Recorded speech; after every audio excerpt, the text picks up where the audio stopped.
सबसे पहले हम आपको यह बताएंगे कि क्या इंदिरा गांधी की मृत्यु के बाद उनकी संपत्ति को टैक्स से बचाने के लिए उनके पुत्र और पूर्व प्रधानमंत्री राजीव गांधी ने एस्टेट ड्यूटी एक्ट को खत्म किया था। कांग्रेस के नेता सैम पित्रोदा ने विरासत में मिली संपत्ति पर टैक्स लगाने के मुद्दे पर भारत में चर्चा कराने का जो बयान दिया था, उस पर आज प्रधानमंत्री मोदी ने एक बहुत बड़ा दावा किया है और आरोप लगाया है। प्रधानमंत्री मोदी ने कहा कि कांग्रेस देश के लोगों की संपत्ति का एक्सरे करना चाहती है और यह दावा गलत है कि पूर्व प्रधानमंत्री राजीव गांधी ने देश के लोगों की भलाई के लिए एस्टेट ड्यूटी एक्ट को समाप्त किया था।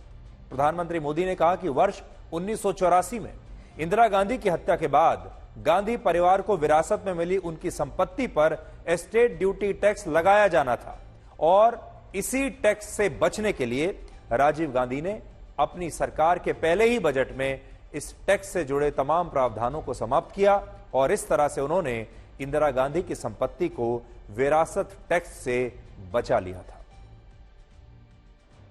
मैं आज देश के सामने पहली बार एक दिलचस्प तथ्य आपके सामने रखना चाहता हूं। जब देश की एक प्रधानमंत्री बहन इंदिरा जी नहीं रही तो उनकी जो मिल्कत थी, उनकी जो प्रॉपर्टी थी, वो उनकी संतानों को मिलनी थी। लेकिन पहले ऐसा कानून था कि वो उनको मिलने से पहले एक हिस्सा सरकार ले लेती थी। कांग्रेस ने पहले ऐसा कानून बनाया था।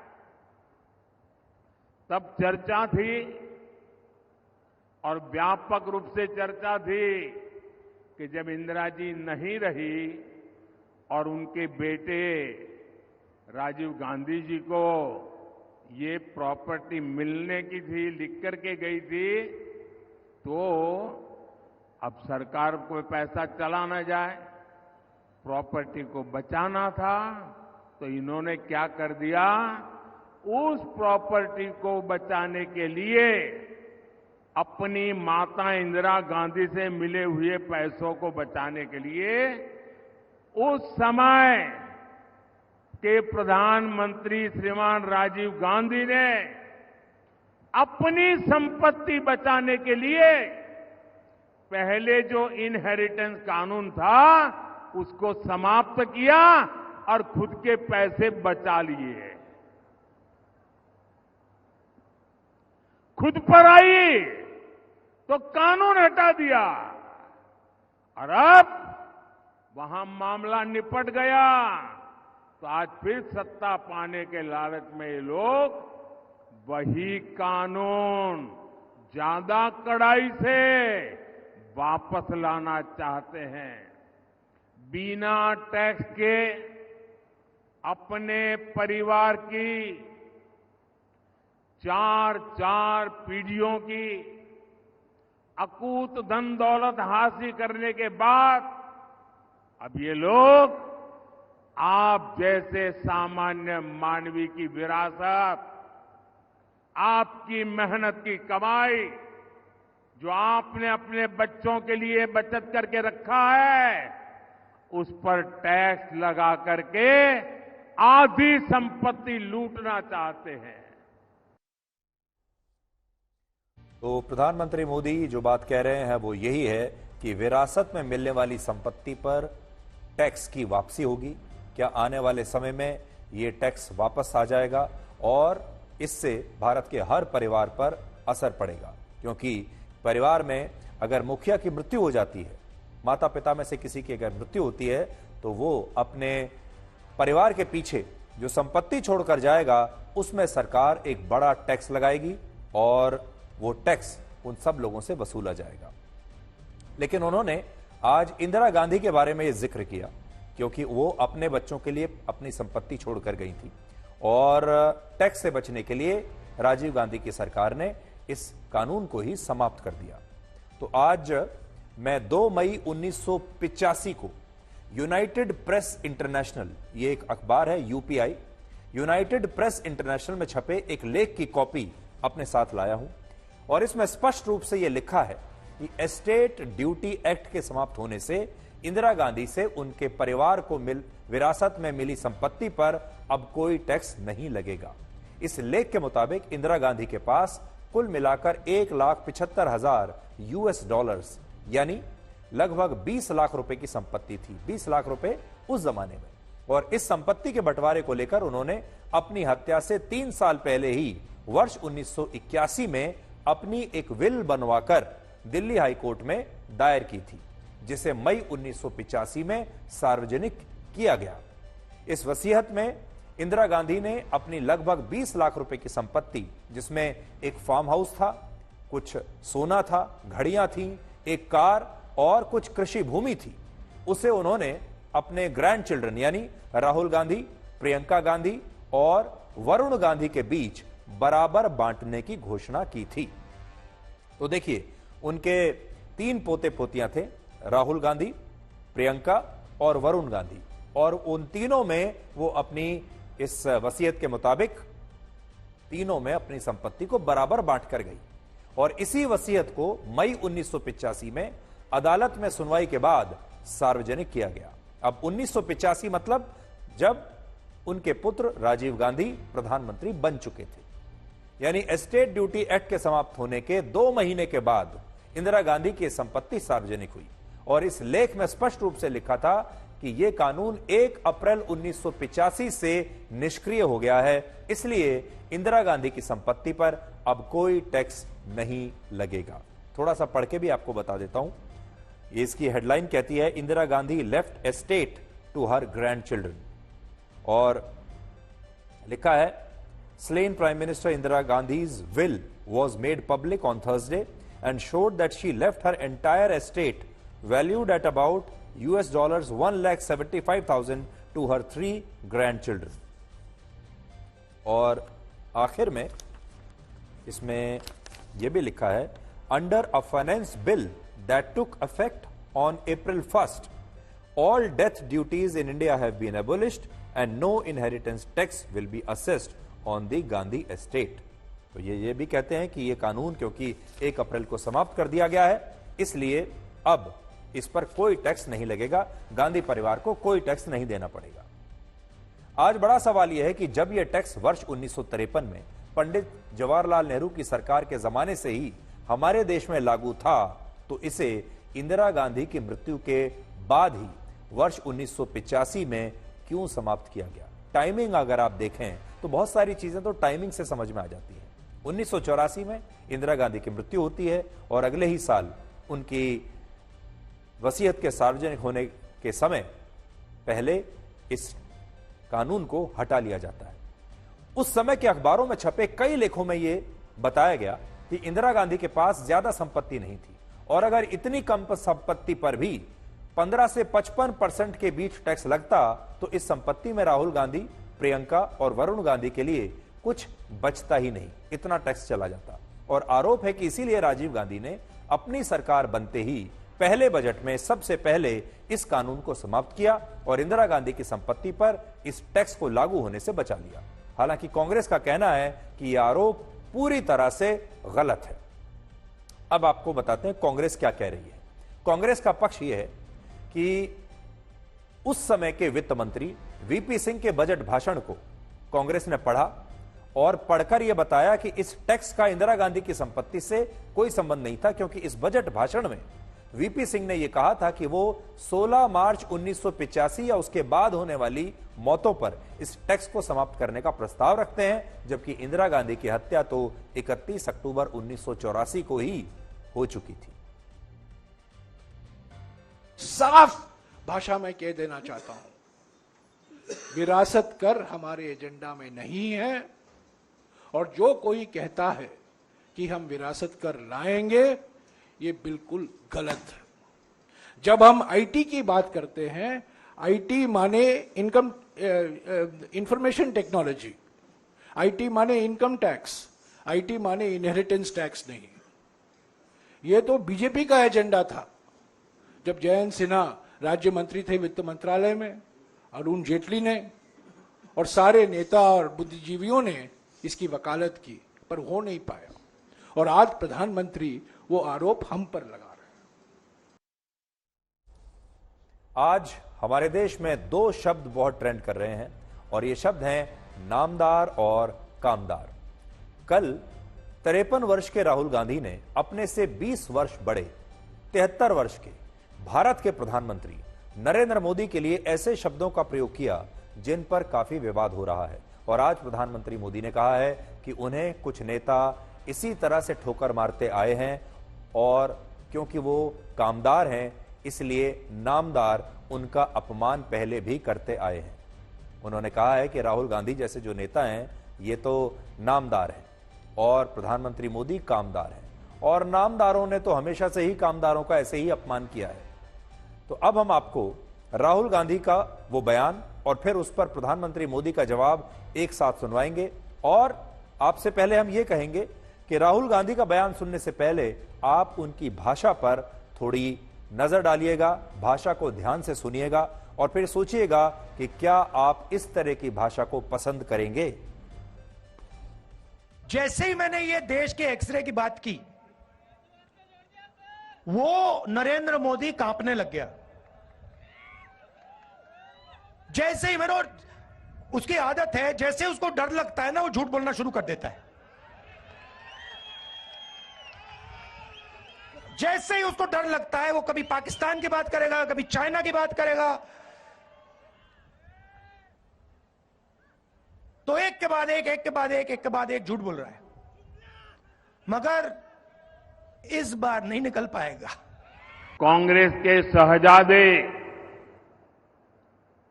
अब आजकल वो जरा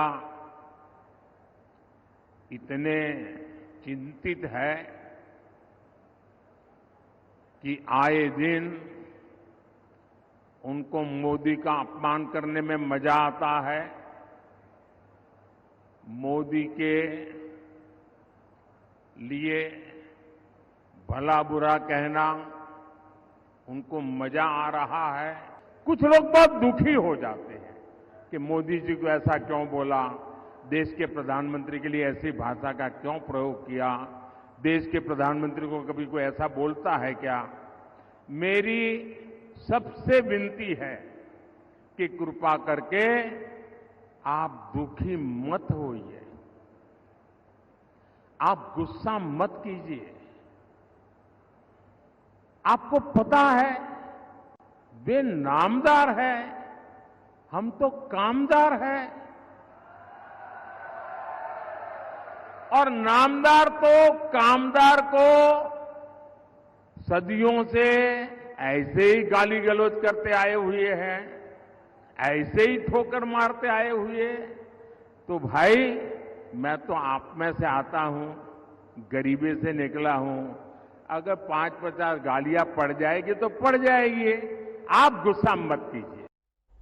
तो देखिए, समझने की कोशिश कीजिए कि प्रधानमंत्री मोदी क्या कहना चाह रहे हैं। पहली बात तो यह है कि ये जो दोनों नेता हैं, राहुल गांधी और नरेंद्र मोदी, राहुल गांधी प्रधानमंत्री मोदी से 20 साल छोटे हैं, कम से कम 20 साल छोटे। तो हमारे जो संस्कार हैं, हमारी जो संस्कृति है भारत की, वो ये कहती है कि उम्र में हमसे कोई बड़ा होता है तो हम हमेशा इज्जत से पेश आते हैं। तो वो इज्जत, वो सम्मान राहुल गांधी की भाषा में दिखाई नहीं दिया। दूसरी बात, प्रधानमंत्री मोदी उनसे 20 साल बड़े तो हैं ही, यानी संस्कारों के हिसाब से उनका सम्मान उम्र के लिहाज से भी करना चाहिए, लेकिन वो एक संवैधानिक पद पर बैठे हैं और वो भारत के प्रधानमंत्री हैं। तो क्या भारत के प्रधानमंत्री के लिए इस तरह की भाषा का प्रयोग होना चाहिए? ये एक दो बड़ी बातें।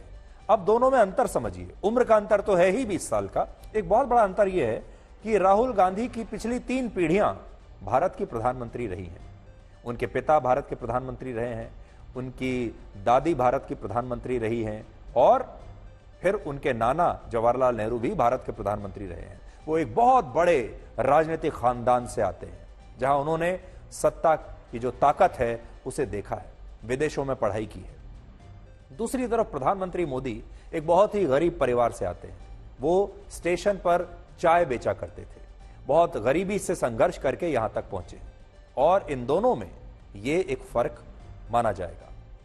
और प्रधानमंत्री मोदी ने आज वही कहा, कामदार और नामदार का जो फर्क बताया, और वो कहा कि मुझे तो आदत है कि इस तरह के जो बड़े लोग हैं वो हमेशा से ही मेरा अपमान करते आए हैं। और तीसरा पॉइंट यहां पर यह है कि जब से पहले चरण की वोटिंग हुई और उसमें यह पता चला कि वोटिंग थोड़ी सी कम हुई है पहले के मुकाबले, तो लोगों ने यह सोच लिया कि बीजेपी को नुकसान हुआ है। ये कम वोटिंग का मतलब यह है कि बीजेपी को इस चुनाव में पहले चरण में नुकसान हो रहा है, लोग बीजेपी के लिए वोट डालने के लिए नहीं निकल रहे हैं और बीजेपी की स्थिति खराब है। और एक अफवाह पूरे देश में फैलने लगी, और वो ये कि बीजेपी हार रही है और विपक्ष बहुत अच्छी स्थिति में है। हालांकि विपक्ष की भी कोई लहर दिखाई नहीं दे रही, लेकिन चुनाव में इस तरह का प्रचार और दुष्प्रचार होता रहता है। हर पार्टी अपने लिए यही कहती है कि हम ही जीत रहे हैं। लेकिन अब देखिए, कुछ लोग ऐसे हैं जो इस बात पर अब यकीन कर चुके हैं, और शायद राहुल गांधी भी इस बात पर यकीन कर चुके हैं कि देश के अगले प्रधानमंत्री वही बनने वाले हैं और इंडिया गठबंधन की सरकार आने वाली है और प्रधानमंत्री मोदी हारने वाले हैं। ऐसा लगता है कि अभी से ही एक चरण के बाद ही राहुल गांधी ने यह मान लिया है। और राहुल गांधी अति उत्साह में, अगर आप देखेंगे उनके हाल के 2-3, खास तौर पर पहले चरण की वोटिंग के बाद अगर आप राहुल गांधी के बयानों को देखें तो आपको उनमें एक जबरदस्त नया उत्साह दिखाई देगा। उत्साह होना अच्छी बात है, लेकिन अति उत्साह उतनी अच्छी बात नहीं है। और अति उत्साह में अब उन्होंने भाषा पर जो उनका संयम है उसे भी खो दिया है।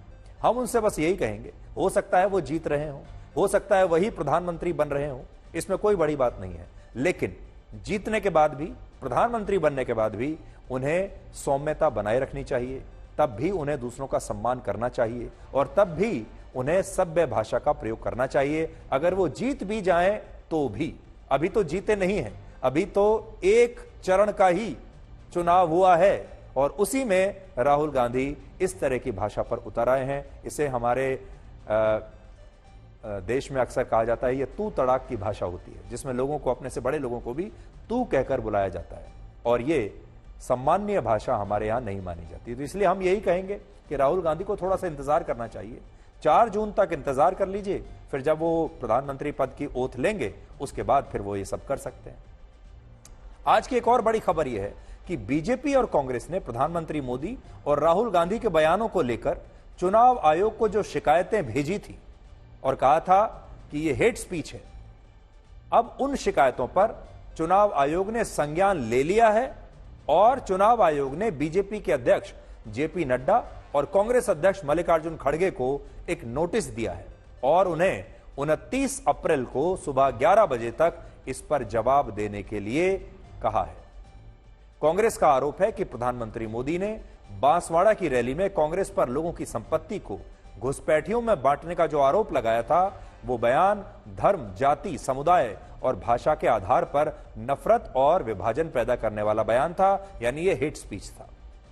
दूसरी तरफ बीजेपी का आरोप है कि राहुल गांधी ने तमिलनाडु में चुनाव प्रचार के दौरान भाषा के आधार पर लोगों को उत्तर और दक्षिण में बांटने का प्रयास किया था और लोगों में भ्रम पैदा करने की कोशिश की थी। और अब इन्हीं शिकायतों को लेकर चुनाव आयोग ने दोनों ही पार्टियों के अध्यक्षों को एक एक नोटिस जारी कर दिया है और अब हम ये देखेंगे कि 29 तारीख को बीजेपी क्या कहती है। इस नोटिस के जवाब में बीजेपी के अध्यक्ष जेपी नड्डा क्या कहते हैं और कांग्रेस के अध्यक्ष मल्लिकार्जुन खड़गे कैसे राहुल गांधी के इस बयान का बचाव करते हैं। हालांकि इस नोटिस के बीच आज प्रधानमंत्री मोदी ने उत्तर प्रदेश की एक रैली में कहा कि विपक्ष खुद को भगवान श्री राम से भी बड़ा मानता है और इसीलिए कांग्रेस और समाजवादी पार्टी ने एक खास वर्ग के वोट बैंक के लिए राम मंदिर के निमंत्रण को भी ठुकरा दिया था, स्वीकार नहीं किया था। आपके आशीर्वाद से हमने मंदिर भी बनवाया, प्रभु रामलला की प्राण प्रतिष्ठा भी हो गई। हुई कि नहीं हुई? हमने तारीख भी बताई, टाइम भी बताया, जगह भी बताई और जाकर के निमंत्रण भी दिया। लो भाई, ये जगह है, तारीख है, समय है, आओ। प्रभु राम के प्राण प्रतिष्ठा का इतना बड़ा अवसर लेकिन उनका अहंकार इतना था, ये अपने आप को प्रभु राम से भी बड़े मानते हैं। और इन लोगों ने, सपा और कांग्रेस दोनों ने, इतना बड़ा पवित्र काम, राम मंदिर का निमंत्रण उनको घर जाकर के दिया गया था, उस निमंत्रण को उन्होंने ठुकरा दिया।